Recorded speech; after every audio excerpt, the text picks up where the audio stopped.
میرے دیور کے کمرے میں صرف ایک بیڈ تھا، الماری تھی، بیٹھنے کے لیے الگ سے کوئی کرسی نہیں تھی، اس لیے مجھے مجبوراً ہی بیڈ کے کنارے پر ہی بیٹھنا پڑا۔ وہ مجھ سے ادھر ادھر کی باتیں کرنے لگے، لیکن جیسے ہی انہوں نے دودھ کا گلاس پکڑ کر منہ کو لگایا تو فوراً سے ہٹا لیا۔ کہنے لگے، اتنا ٹھنڈا دودھ میں نہیں پی سکتا، مجھے تو گرم گرم دودھ پسند ہے۔ یہ کہتے ہوئے پھر میں ان کی نظریں میرے چہرے سے ہوتے ہوئے میرے پورے بدن پر سفر کرنے لگی۔ ان کی نظریں نہ جانے ایسا کیا تھا کہ میں الجھن کا شکار ہونے لگی تھی۔ میرے ماتھے پر پسینے کے قطرے صاف دکھائی دینے لگے تھے۔ کہنے لگے، جاؤ نہ اسے گرم کر کے لے آؤ۔ میں نے دودھ کا گلاس پکڑا اور کھڑی ہو گئی۔ ویسے تو 3 دن سے میرا دیور بڑے غصے میں بات کر رہا تھا۔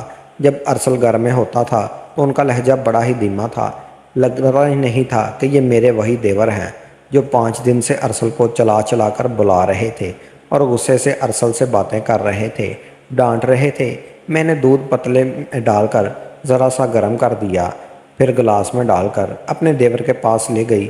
جیسے ہی میں نے گلاس ان کے آگے بڑھایا، انہوں نے دودھ کے ساتھ ساتھ میرا ہاتھ بھی تھام لیا۔ مجھے تو جیسے پورے بدن میں کرنٹ سا دوڑنے لگا۔ میں نے فوراً گھبرا کر ہاتھ نیچے کرنا چاہا تو انہوں نے میرا ہاتھ چھوڑ دیا۔ میں کمرے سے باہر جانے لگی تو وہ کہنے لگے کہ ارے باہر کہاں جا رہی ہو، یہاں میرے پاس بیٹھو اور مجھ سے کچھ باتیں کرو۔ یہ تنہائی کا سماں تو مجھے اب اور بھی زیادہ ڈسنے لگا تھا۔ یہ کہتے ہوئے دیور نے ٹھنڈی آہ بھری۔ مجھے اب اور بھی زیادہ عجیب سا لگ رہا تھا۔ مجھے تو ان کی باتیں سن کر عجیب سا محسوس ہونے لگا تھا۔ پھر کہنے لگے، تم نے شادی کے اگلے دن جو کالے رنگ کا سوٹ پہنا تھا وہ بڑا ہی پیارا لگ رہا تھا، آج وہی پہن لینا۔ یہ سن کر مجھے اور بھی زیادہ برا لگا تھا۔ یہ فرمائش تو ارسل کو بھی مجھ سے کرنی چاہیے تھی، نہ کہ صرف میرا دیور۔ اب ارسل دکان پہ جاتا، میرا دیور مجھے اپنے کمرے میں بلا لیتا، مجھے عجیب نظروں سے دیکھتا، بار بار اپنے سوکھے ہونٹوں پر زبان پھیرنے لگتا، پھر کہتا مجھے دودھ پینا ہے، مجھے دودھ گرم کر کے دو۔ میں دودھ کا گلاس دے کر جانے لگتی تو میرا ہاتھ پکڑ لیتا، میرے پاس بیٹھ کر مجھ سے باتیں کرو۔ میں بھلا کیا باتیں کر سکتی تھی؟ میں کام کا بہانہ بنانے لگتی تو مجھے کھانا بنانا ہے، برتن دھونے ہیں۔ اصل میں مجھے یہ سب اچھا نہیں لگتا تھا۔ اب میرا دل بے چین سا ہونے لگا تھا۔ سوچ رہی تھی کہ مجھے ارسل سے بات کرنی چاہیے، لیکن کیسے کرتی؟ وہ تو اپنی بھائی کے سامنے کانپتا تھا، ایک ارسل بولتا تک نہیں تھا۔ ایک دن میں کچن کا سارا کام کر رہی تھی کہ میرا دیور اچانک سے کچن میں آ گیا، مجھے پیچھے سے پکڑ لیا، جھٹکے سے ٹیبل کے ساتھ لگا لیا اور پھر جو کچھ میرے ساتھ کیا میں بتا نہیں سکتی۔ میں اپنی عزت بچا کر اپنے کمرے میں چلی گئی، اپنے کمرے کا دروازہ بھی بند کر دیا، کنڈی بھی لگا دی اور بیڈ پر بیٹھ گئی۔ بے چینی مجھ پر بری طرح سے سوار تھی، میرا پورا وجود کانپ رہا تھا۔ میں سوچ بھی نہیں سکتی تھی کہ میرا دیور میرے ساتھ کبھی کوئی غلط حرکت بھی کر سکتا ہے۔ میری آنکھوں سے آنسو بہنے لگے تھے۔ میں سوچ چکی تھی کہ میں ارسل سے بات کروں گی۔ میں نے پورا دن کوئی کام نہیں کیا تھا، اپنے آپ کو کمرے میں بند کر چکی تھی۔ کئی بار میرا دیور میرے کمرے کا دروازہ کھٹکھٹا چکا تھا اور اسے بھوک لگی ہے، میں اسے کھانا دے دوں، لیکن میں نے اسے کچھ نہ دیا۔ میری جگہ کوئی بھی ہوتا تو وہ یہی سب کچھ کرتی جو میں نے کیا تھا۔ رات کو میرا دروازہ زور زور سے بجا کر ارسل کہنے لگا، انم دروازہ کھولو، یہ کیا بدتمیزی ہے؟ کیوں تم صبح سے دروازہ بند کیے کمرے میں بیٹھی ہو؟ ارسل کی آواز سن کر ہی میں نے دروازہ کھولا تھا۔ جیسے ہی میں نے دروازہ کھولا تو دونوں بھائی مجھے غصے سے دیکھ رہے تھے۔ کہنے لگے، ذرا بھی احساس اور شرم نہیں ہے؟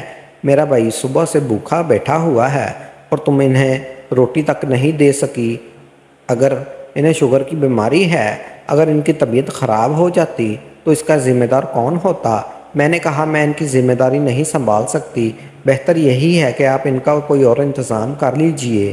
میرا یہ کہنا تھا کہ ارسل غصے سے بڑا کہنے لگا، یہ کیا بدتمیزی ہے؟ پیچھے سے میرے دیور کہنے لگے، دیکھ رہے ہو ابھی سے آئے ہو، 7 دن بھی نہیں ہوئے اور اس نے اپنے رنگ دکھانا بھی شروع کر دیے۔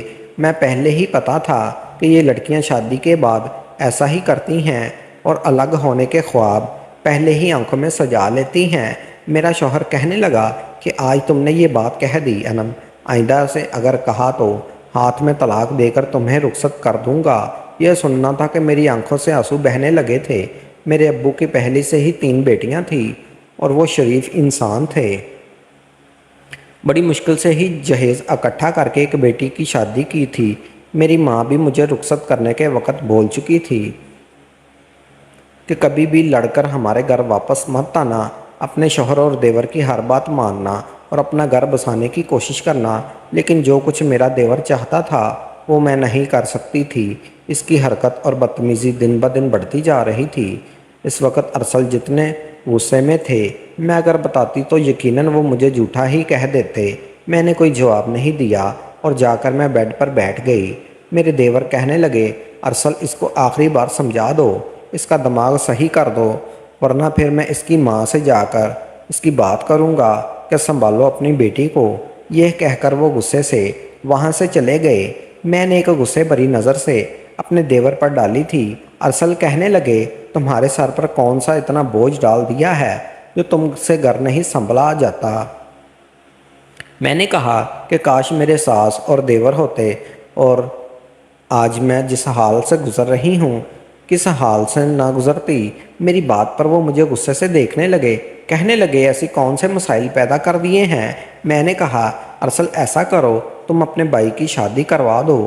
میرا یہ کہنا تھا کہ ایک زوردار تھپڑ ارسل نے میرے منہ پر دے مارا اور کہنے لگا کہ شرم نہیں آتی تمہیں ایسی باتیں کرتے ہوئے؟ یہ میرے بھائی کی عمر شادی کی ہے، بھلا بھائی کی 2 روٹیاں بھی تم پر اتنی بوجھ بن گئی ہیں تو تمہیں پکانا بھی باری پڑ رہی ہیں۔ میں نے کہا، تم میری بات نہیں سمجھ رہے ہو۔ وہ کہنے لگے، یہ کون سی بات ہے جسے میں سمجھوں؟ میرے بھائی کی عمر 55 سال ہے، وہ بلڈ پریشر کے مریض ہیں، اور تم چاہتی ہو اس عمر میں بھائی کی ایک عورت کی ذمہ داری سنبھلے؟ اب میں انہیں کیا بتاتی کہ ان کا بھائی اپنے ہی بھائی کی بیوی پر نظر رکھے ہوئے ہے۔ میں نے کہا کہ آپ شادی کروا دیں، میں آپ کے بھائی اور بھابھی دونوں کو سنبھال لوں گی۔ اس پر وہ عجیب سا مسکرا کر کہنے لگا، دیکھو یہ گھر اور بزنس سب میرے بھائی کے نام پر ہے۔ اگر کوئی ان کی بیوی کی حیثیت سے آ گئی تو سب کچھ اسے اپنے قبضے میں ہی لے کر رہے گی، مجھے اور تمہیں دھکے مار کر گھر سے نکال دے گی۔ اس گھر سے بھائی کے غصے سے تم اچھی طرح سے واقف ہو۔ جب غصے میں آتے ہیں تو کسی کا لحاظ نہیں کرتے۔ میں بھی چپ چاپ بھائی کی سنتا ہوں۔ اب دوبارہ سے بھائی کی شادی کا نام مت لے لینا۔ یہ کہہ کر وہ کمرے سے وہیں نکل گئے۔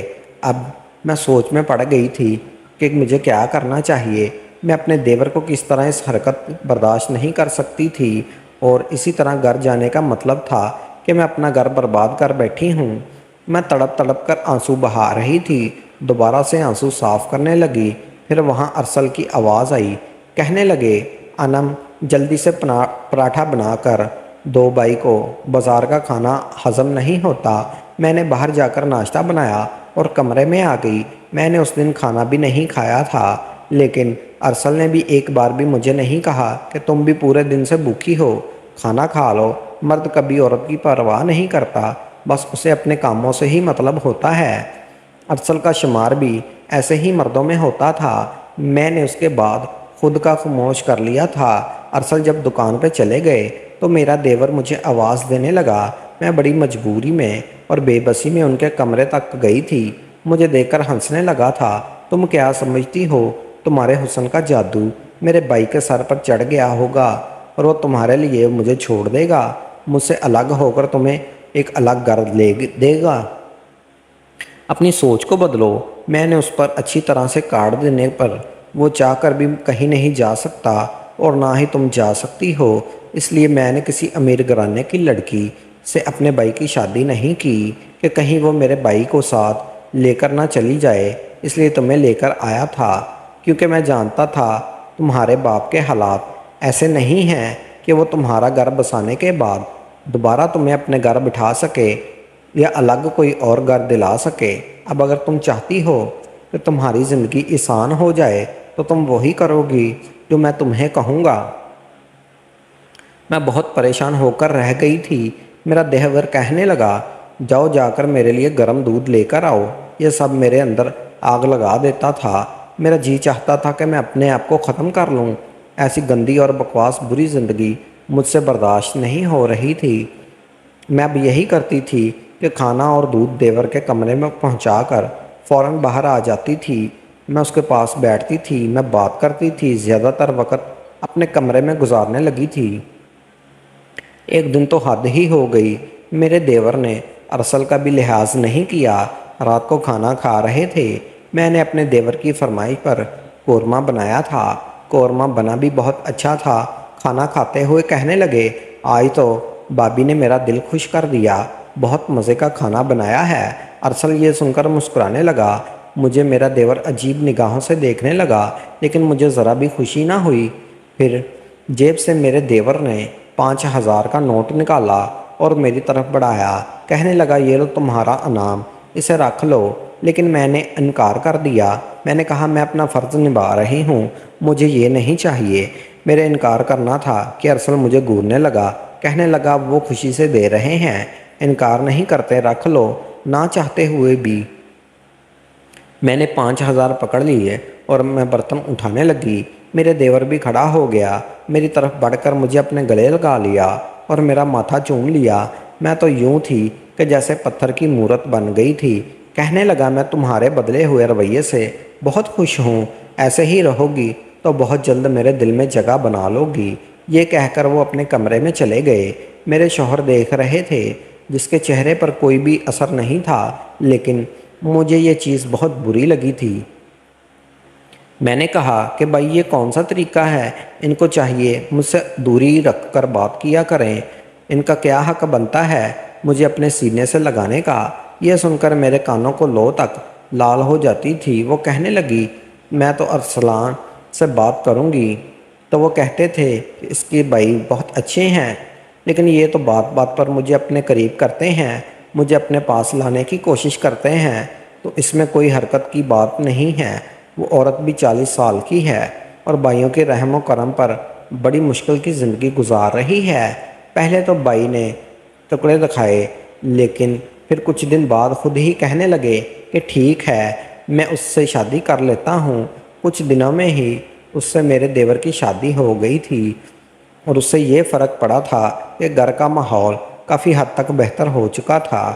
ارسل اور مجھے خود کہتے تھے کہ تم نے ٹھیک کہا تھا، بھائی کو ایک بیوی کی ضرورت ہے۔ میری دیورانی دیور کا بہت خیال رکھتی تھی اور میری دیور کی نظر مجھ پر نہیں تھی۔ آج کل یہ عام ہو چکا تھا، اگر بڑے باپ کی شادی کرنی پڑے تو اس کے بیٹے اس کو شادی نہیں کرنے دیتے کہ آپ کی عمر نہیں ہے۔ شادی کرنے کا یہ ایک بہت ہی غلط بات ہے، ایسا نہیں کرنا چاہیے۔ اولاد کو اپنے ماں باپ کی خوشیوں کا بھی خیال رکھنا چاہیے اور ان کے دکھ سکھ میں بھی ان کا ساتھ دینا چاہیے۔ لہٰذا اگر ایسا کریں گے تو یہ سب دکھ باغیوں کو جھیلنے نہیں پڑیں گے۔ کچھ بیٹے یا بیٹیاں ایسی ہوتی ہیں جو کہتی ہیں، اگر باپ شادی کر لے گا تو جو نئی ماں آئے گی وہ ساری جائیداد پر قابض ہو جائے گی اور ہمارے حصے پر ڈاکہ ڈال لے گی۔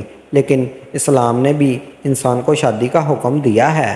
اگر آپ اس کی پہلی بیوی فوت ہو چکی ہے اور باپ یا بھائی بوڑھا ہے اور اگر وہ شادی کرنا چاہتا ہے تو اولاد اور بھائیوں کو چاہیے بجائے ان کو منع کرنے کے اس کا ساتھ دیں۔ اگر وہ شادی کرنا چاہتا ہے تو اس پر اس کی شادی کروا دیں۔